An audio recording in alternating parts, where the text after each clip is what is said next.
আমি অ্যাকচুয়ালি মানে এত ভালোবাসা দেখে আমি ভেরি হ্যাপি। প্ল্যাটফর্মের দ্বারা চিটাগাংয়ের স্পোর্টস রিলেটেড নিয়ে কিছু কথা বলতে চাই। আমি বলতে চাই একটা সময় এমন ছিল যে সময় ক্রিকেট বলেন, ফুটবল বলেন বা অন্য যে কোনো স্পোর্টস বলেন, চিটাগাং থেকে 6 জন 7 জন 8 জন ন্যাশনাল টিমে রিপ্রেজেন্ট করতেন। বাট লাস্ট 15 বছর ধরে আমরা দেখছি যে চিটাগাং থেকে হার্ডলি 1 জন বা 2 জন ক্রিকেটে বলেন বা ফুটবলে বলেন বা অন্য যে কোনো স্পোর্টসে ন্যাশনাল টিমকে রিপ্রেজেন্ট করছেন। তো এটার আনসারটা আমাদেরকে খুঁজে বের করা খুব ইম্পর্টেন্ট, যে কেন চিটাগাংয়ের মতো এত বড় একটা ডিভিশনে আমরা স্পোর্টসম্যান প্রডিউস করতে পারছি না। আমার কাছে মনে হয় যদি একটা অনেস্ট আনসার এটার আপনারা জানতে চান, তাহলে এই আনসারটা আপনাদের নিজেদের দিতে হবে। আপনারা যদি এখন মনে করেন যে অমুকের কারণে খেলতে পারি নাই, অমুকের কারণে খেলতে পারি নাই, তাহলে এটা একটা স্পোর্টসম্যানের কথা হবে না। একটা স্পোর্টসম্যানের কথা হবে যে হয়তোবা আমার কোনো একটা ভুল ছিল, এই কারণে আমি জাতীয় দলে যেতে পারিনি।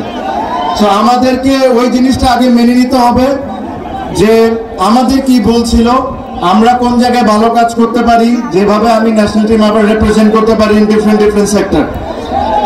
যেদিন ওই জিনিসগুলো আমরা বের করে নিব, ইনশাল্লাহ দেখবেন যে ঠিক আজ থেকে 10, 15, 20 বছর আগে চিটাগাং থেকে অনেকেই রিপ্রেজেন্ট করতো বাংলাদেশে বিভিন্ন স্পোর্টসকে।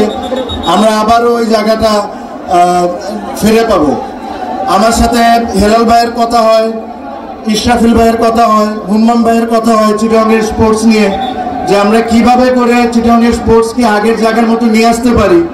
আই এম শিওর ওনারা যখন সুযোগ পাবেন তখন ওনাদের বেস্ট ট্রাই করবেন যে চিটাগাংয়ের ইন্টারেস্টটা ওনারা সবচেয়ে আগে রাখবেন, রেখে ওনারা যেই ধরনের স্পোর্টসই হোক না কেন, cricket, football, badminton, any sports, এই স্পোর্টসকে ওনারা প্রমোট করবেন in the right possible way, যেরকম চিটাগাং থেকে আবার আমরা আগের দিনে ফিরে যাই।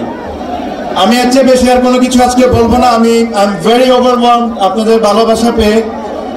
আপনারা জানেন মাত্র আমি অসুস্থ, মানে একটা খুব বড় ঘটনা হয়েছিল আমার, মাত্র আমি রিকভার করছি, তো আমার বেশি কথা বলা উচিত না। But thank you very much. আমি অ্যাকচুয়ালি মানে এত ভালোবাসা দেখে আমি ভেরি হ্যাপি। আর ইনশাল্লাহ আপনাদের সাথে আবারও সামনে দেখা হবে। ভালো